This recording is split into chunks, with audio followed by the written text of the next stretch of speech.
Hey guys, welcome back. It's been a while. I'm trying to get back into the swing of things. I do want to talk about the Excursion 5. My little brother went ahead and picked this up, and we're going to go ahead and build out on this. So I'm just showing you the Amazon pictures that come along with it, and I'll go ahead and give you some of the information. So we'll go ahead and get started. Excursion 5. So as you can see, it came in this bag with the zipper. It comes with handles as well. I'll just say that the bag wasn't of great quality, if you will. Second time that we put it away, the bag ripped. So we're going to go ahead and make our own bag. So first, we went ahead and opened this up on our cots. We don't want to put it on the floor, just in case. So unfolding it, it doesn't look like very much, but it has 3 chambers, and the 3 chambers actually do help out with holding the weight. What you're seeing here is a 12 volt 100 amp boat electric motor deep cycle battery. It's called the Mighty Max. It was $174.99. The pump came with it as well. We also purchased a battery charger, and that was a 12 volt 2 amp.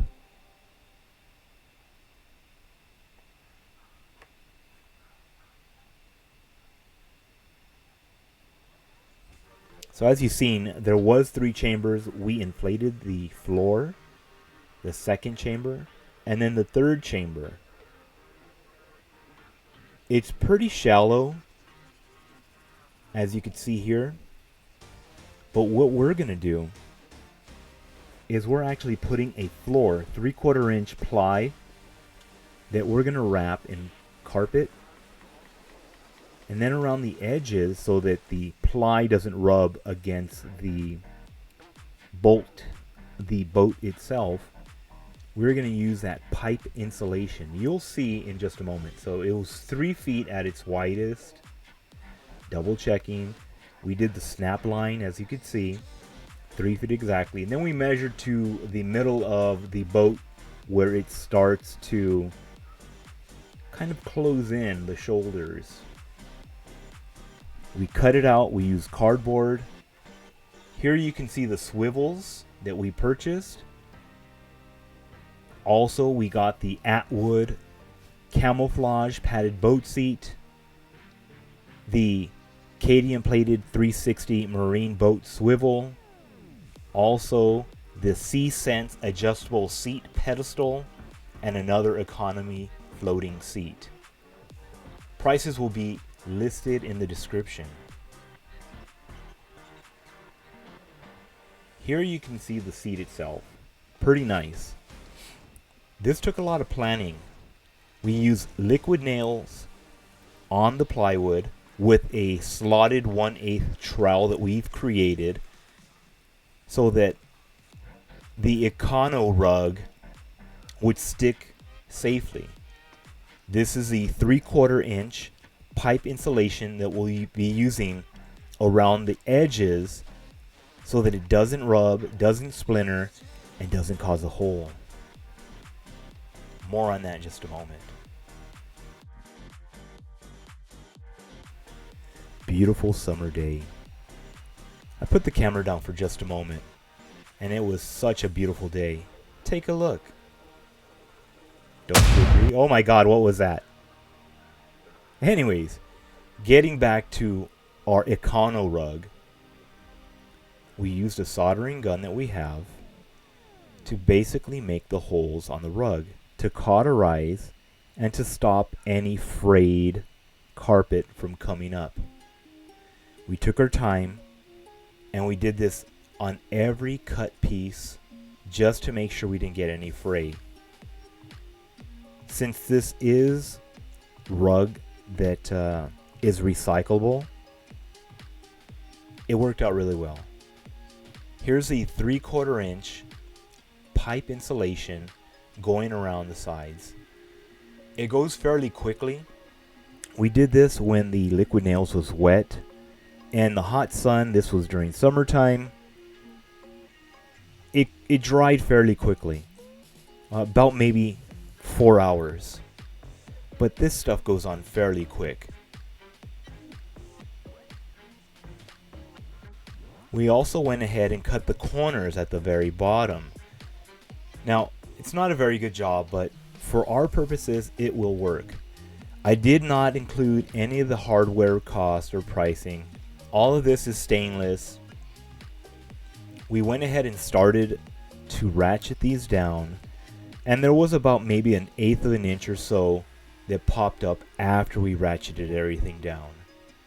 This is going to stay in place so that when we deflate the boat, all we have to do is just pull this up and out and store it in our garage. So I want to go ahead and talk to you about some of the things that aren't being shown here.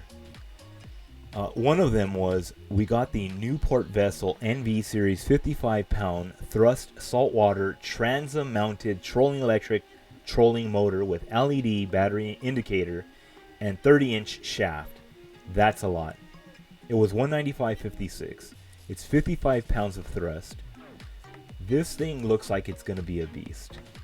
Again, we're not going to highlight it here. We're just showing the build out. We use zip ties about every 4 inches or so to hold the pipe insulation in. And as you can see here, the heads are on the top so that they do not rub against the Intex vinyl flooring. Again, this took a lot of planning, a lot of research, a lot of YouTube, and for our purposes, this is going to work out just fine. I will tell you that we did have some issues with the drill. We were using wooden drills, trying to go through the rug, liquid nails, and we really went through some drill bits. Here you go. So just be careful, guys. Go slow, take your time. Again, we went ahead and used a Dremel to start the holes. We also used a soldering gun to get through. I just want to show you, this took forever. Again, we sped this up so that you could see how hard it was to get through this stuff. We had to go back, we had to go forward, then we got the hang of it. Use something else. Just try not to drill through. You're going to go through multiple drill bits. We used Flex Seal at the bottom to cover up the bolts themselves, which were rounded. They are in fact Phillips heads, and we did multiple coats. While we were doing that, we attracted some fruit flies. This stuff smells really horrible, but for some reason they like it. This is partially finished. We did go ahead and paint that black just so it can match the carpet.